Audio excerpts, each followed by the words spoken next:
गईलू हमरा। झूठा निकसल तोहर प्यार, रोवे लागल दिल हमरा। कसम खैनी साथ निभैब, बीच राह में छोड़ दिहलू। अब त जीना भी मुश्किल बा, तू हमसे मुंह मोड़ लिहलू। तू बन गईलू बेवफा हो, दिल तोड़ गईलू हमरा।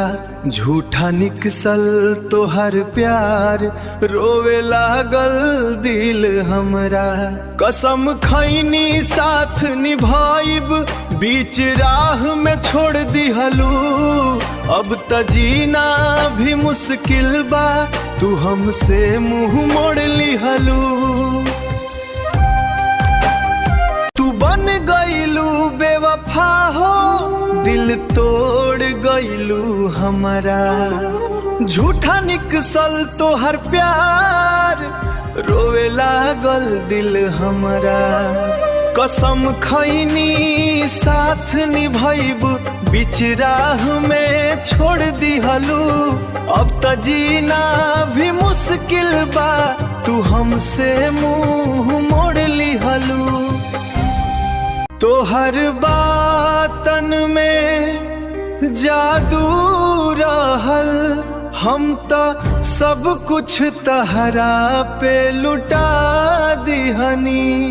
आज वही बातन जहर बन गइल हमरा, दिल के जला दिहनी।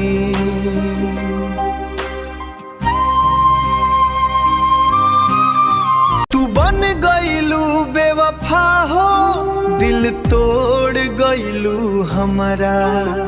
झूठा निकसल तोहर प्यार, रोवे लागल दिल हमरा। कसम खैनी साथ निभैब, बीच राह में छोड़ दिहलू। अब त जीना भी मुश्किल बा, तू हमसे मुंह मोड़ लिहलू।